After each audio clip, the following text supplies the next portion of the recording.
Assalamualaikum dan salam sejahtera. Hari ini kita bawakan maklumat terkini mengenai bantuan sumbangan tunai rahmah STR 2026 dan juga program sumbangan asas rahmah, dua inisiatif penting kerajaan dalam menghadapi kos sara hidup yang semakin mencabar.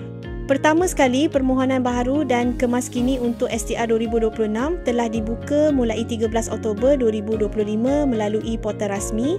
Semua pemohon yang belum mengemaskini selama 3 tahun berturut-turut diwajibkan kemaskini sebelum terus layak. Kedua, dari segi bayaran, terdapat perubahan yang penting. Untuk kategori isi rumah yang berpendapatan RM2,500 dan ke bawah, jumlah bantuan STR keseluruhan dikurangkan sebanyak RM300 berbanding tahun 2025. Contohnya, bagi isi rumah tanpa anak, kelayakan maksimum ialah RM700.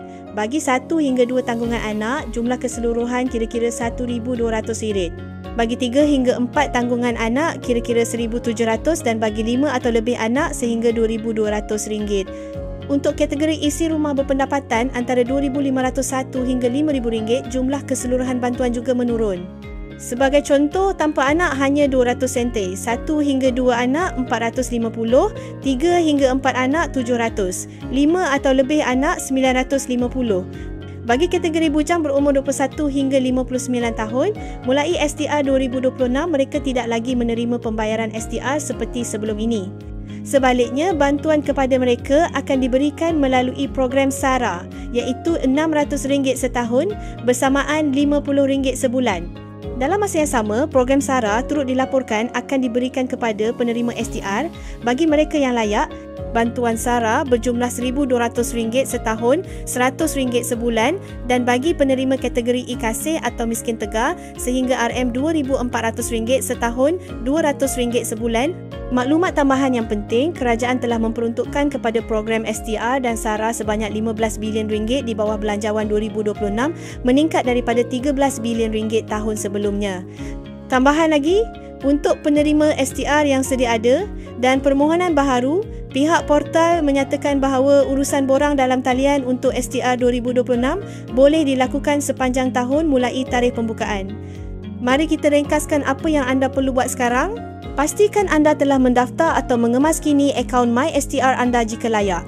Semak kelayakan anda berdasarkan kategori pendapatan dan bilangan anak. Tunggu pengumuman rasmi tarikh pembayaran fasa pertama.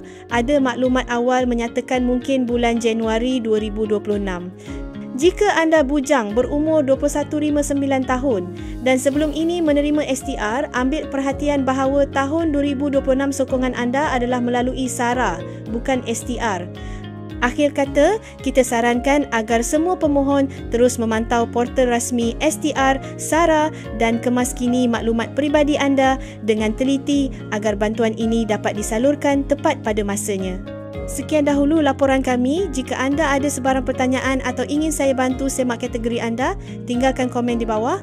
Jangan lupa tekan butang subscribe dan loceng supaya anda tidak ketinggalan info terkini dari saluran berita 101.